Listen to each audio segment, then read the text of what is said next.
environ 200 personnes, essentiellement des militants associatifs et quelques exilés, se sont réunis jeudi en début de soirée à Calais pour rendre hommage aux 27 migrants morts la veille dans un naufrage dans la Manche. 24 heures après ce drame inédit par son ampleur dans la Manche, on s'est réunis parce que 27 personnes singulières, avec leurs familles et leurs amis, leurs rêves et leurs espoirs, ont disparu hier, a expliqué lors de cette commémoration dans le centre de Calais Juliette de la Place, responsable locale de la mission du Secours catholique auprès des exilés. Une minute de silence observé. Les soutiens des migrants, réunis depuis 18h30, ont observé une minute de silence et déployé une banderole portant les noms de la plupart des 309 personnes ayant trouvé la mort à cette frontière entre la France et la Grande-Bretagne depuis 1999, selon un décompte associatif.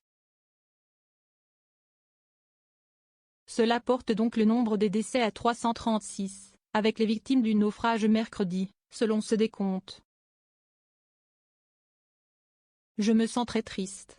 Je ne les connaissais pas mais je suis venu dire à mes frères, migrants, d'être prudents, a confié Faisal, un Soudanais de 30 ans qui vit dans les rues de Calais depuis 4 mois. Je vois qu'il y a beaucoup de morts. Lui qui voulait aussi tenter la traversée vers la Grande-Bretagne est en train de changer d'avis, dit-il, je vois qu'il y a beaucoup de morts. À Dunkerque aussi, plus loin sur le littoral, quelques 150 personnes se sont retrouvées devant la stèle des droits de l'homme, à l'appel du collectif Ripostons, pour le respect des droits fondamentaux. Parmi eux, les maires de Dunkerque, Patrice Vergrit, d'Hiver Gauche, et de Grande-Synthe, Martial Bert, PS, dont la localité accueille, comme Calais, des flux permanents de migrants.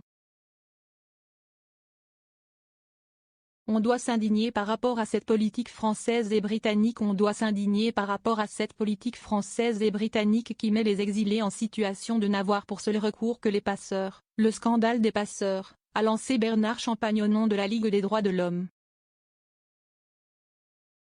Patrice Vergrit a pour sa part plaidé pour un système de distribution des demandes d'asile à l'échelle européenne, un système qui éviterait de mettre les exilés dans les mains des mafias de passeurs.